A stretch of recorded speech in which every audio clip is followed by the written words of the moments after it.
తమిళనాడులో రానున్న అసెంబ్లీ ఎన్నికల నేపథ్యంలో శశికళ పార్టీ ఏ దిశగా వెళ్తుందో అనేది ఆసక్తికరంగా మారింది. ప్రధాన పార్టీలతో పొత్తు పెట్టుకుంటారా లేక ఒంటరిగానే పోటీ చేస్తారా అనే అంశం కీలకంగా మారింది. కొంతమంది ముఖ్య నేతలు ఆమెకు మద్దతిస్తే రాజకీయ సమీకరణలు మరింత మారే అవకాశం ఉంది. శశికళ కొత్త పార్టీతో తమిళనాడు రాజకీయాల్లో పెద్ద మార్పులు రాకపోయినా సమీకరణాలను ప్రభావితం చేసే అవకాశం మాత్రం ఉంది. ముఖ్యంగా కొన్ని ప్రాంతాల్లో ఓట్లు చీల్చి ఫలితాలను ప్రభావితం చేసే శక్తి ఆమెకుంది. ఇంతకు శశికళ ఏ సామాజిక వర్గానికి చెందినవారు? ఆమెకు పార్టీ పెట్టేంత ఆర్థిక స్తోమత ఉందా? ఒకవేళ ఉంటే ఆమె తమిళనాడు రాజకీయాల్లో ఏ మేరకు ప్రభావం చూపగలరు? చిన్నమ్మ రీఎంట్రీ తమిళ రాజకీయాల్లో కొత్త అధ్యాయానికి నాంది పలుకుతోందా లేక మరో ప్రయోగంగా మిగిలిపోతోందా? తమిళనాడు దివంగత ముఖ్యమంత్రి జయలలిత ఆప్తమిత్రురాలు అన్నాడీఎంకే మాజీ నాయకురాలు వికే శశికళ మళ్లీ రాజకీయాల్లో చురుకైన పాత్ర పోషించేందుకు సిద్ధమవుతున్నారు. ఈ ఏడాది జరగనున్న అసెంబ్లీ ఎన్నికలను లక్ష్యంగా చేసుకుని ఆమె తన వ్యూహాలకు పదును పెడుతున్నారు. ఇందులో భాగంగా చెన్నైలోని తన నివాసంలో గత కొన్ని రోజులుగా జిల్లా స్థాయి నేతలు అనుచరులతో ఆమె వరుస సమావేశాలు నిర్వహిస్తున్నారు. ముఖ్యంగా దక్షిణ తమిళనాడులోని సుమారు 40 నియోజకవర్గాలను టార్గెట్ చేస్తూ శశికళ తన ప్రణాళికలు సిద్ధం చేసుకుంటున్నట్టు తెలుస్తోంది. అక్రమాస్తుల కేసులో శిక్ష పడ్డంతో ఆమె 2027 వరకు ప్రత్యక్షంగా ఎన్నికల్లో పోటీ చేసేందుకు అనర్హురాలైనప్పటికీ ఒక రాజకీయ పార్టీగా నాయకత్వం వహించడానికి ఆమెకు చట్టపరంగా ఎటువంటి అడ్డంకులు లేవు. జయలలిత జయంతికి ముందే ఆమె తన తుది నిర్ణయాన్ని అధికారికంగా ప్రకటించే అవకాశం ఉంది. అయితే శశికళను జైకు దూరం చేయడంలో ప్రధాని మోదీ కీలక పాత్ర పోషించారనే ప్రచారం ఉంది. జై మరణించిన వెంటనే అన్నాడీఎంకేలో నెంబర్ 1 పొజిషన్లో ఉండాల్సిన శశికళ ఆ తర్వాత ఉనికి కోల్పోయారు. అయితే ఆమె జైలుకు వెళ్లడం వెనుక ఉన్నది ఢిల్లీ పెద్దలే అంటారు పరిశీలకులు. అంతేకాదు ఆమె పార్టీ నుంచి సస్పెండ్ కూడా అయ్యారు. ఇప్పుడు చూస్తే శశికళ జైలు నుంచి బయటకొచ్చి సొంత కుంపడి పెట్టుకుంటున్నారు.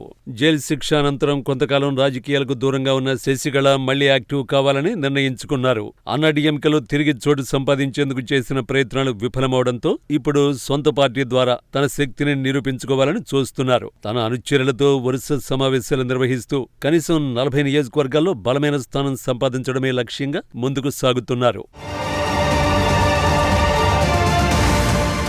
శశికళ తమిళనాడులోని అత్యంత నిర్ణయాత్మక పాత్ర పోషించే తేవర సామాజిక వర్గానికి చెందినవారు. ఈ వర్గం వారు దక్షిణ తమిళనాడులో బలంగా ఉన్నారు. శశికళ జయలలితతో సావాసం కారణంగా ఆమె కుటుంబ సభ్యులు ఇప్పటికే ఆర్థికంగా బాగా బలపడ్డారని చెబుతారు. ఐటీ, ఈడీ నివేదికల ప్రకారం ఆమెకు ఆమె బంధువులకు కొన్ని వేల కోట్ల రూపాయల విలువైన ఆస్తిపాస్తులున్నాయి. 2019-20లో ఆదాయ పన్ను శాఖ 1600 కోట్ల రూపాయల ఆస్తులను జప్తు చేసిన సంగతి తెలిసిందే. ఆమె కుటుంబ సభ్యులకు మిడాస్ డిస్టిలరీస్, జాజ్ సినిమాస్ వంటి పెద్ద వ్యాపార సంస్థల్లో వాటాలున్నాయి. జయలలిత జీవించిన సమయంలో శశికళ ప్రభావం ఎంతో ఎక్కువగా ఉండేది. కానీ ఆమె మరణం తర్వాత పరిస్థితులు పూర్తిగా మారిపోయాయి. ముఖ్యంగా అవినీతి కేసులో జైలు శిక్ష అనుభవించడం, దీర్ఘకాలం రాజకీయాలకు దూరంగా ఉండడం ఆమెకు పెద్ద మైనస్ గా మారింది. ఇప్పుడు తిరిగి ప్రజల విశ్వాసం పొందడం, జయలలిత నిజమైన రాజకీయ వారసురాలిగా తనను నిరూపించుకోవడం ఆమెకు పెద్ద సవాల్.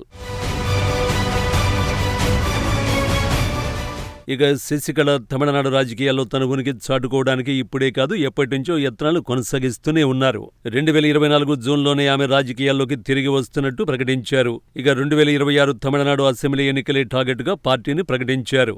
ఏఐడీఎంకేని తిరిగి ఏకం చేసి అధికారంలోకి తీసుకురావడమే తన లక్ష్యం అంటూనే ఆమె తాజాగా రాజకీయ పార్టీ ప్రకటన చేయడం ఆశ్చర్యంగా ఉందని రాజకీయ వర్గాలు అంటున్నాయి. జయలలిత జయంతి రోజైన ఫిబ్రవరి 24న పార్టీ గుర్తు, విధి విధానాల ప్రకటన చేస్తున్నట్టు ప్రకటించారు. ఈ లెక్కన శశి పెట్టి పార్టీ పేరు ఏమై ఉంటుందని ఆరా తీస్తే ఆమె సోదరుడు వికే దివాకరన్ ఇప్పటికే అన్నా ద్రావిడ కజగం అనే పార్టీ పేరు రిజిస్టర్ చేశారు. దీన్ని తిరిగి తెరపైకి తెచ్చే అవకాశం ఉందని తెలుస్తోంది.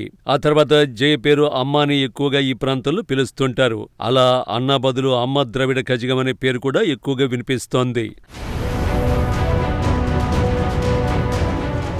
అయితే అక్రమాస్తుల కేసులో శిక్ష పడ్డంతో శశికళ 2027 వరకు ప్రత్యక్ష ఎన్నికల్లో పోటీ చేసేందుకు అనర్హురాలు. అయినప్పటికీ ఆమె ఒక రాజకీయ పార్టీకి నాయకత్వం వహించడానికి చట్టపరంగా ఎలాంటి అడ్డంకులు లేవు. దీంతో ఆమె పార్టీని వెనకొండి నడపడానికి సిద్ధపడ్డట్టు తెలుస్తోంది. తమ సామాజిక వర్గం బలంగా ఉండే మొత్తం 40 స్థానాల్లో ఆమె పార్టీ పోటీ చేసేలా కనిపిస్తోంది.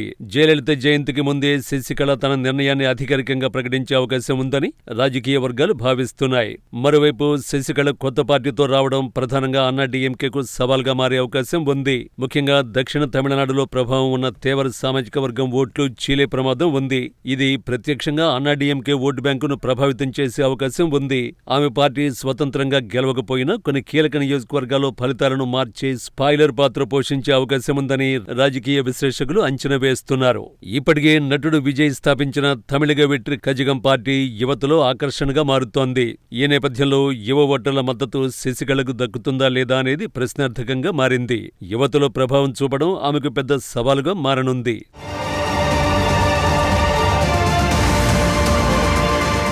అయితే ఏఐడీఎంకేకి శశికళ ద్వారా ఓట్ల చీలిక జరిగి తిరిగి డీఎంకేకి లబ్ధి జరిగే అవకాశం ఉన్నట్టు అంచనా. శశితో పాటు విజయ్ టీవీకే పార్టీ సైతం ఓట్ల చీలికలో ప్రభావం చూపనుంది.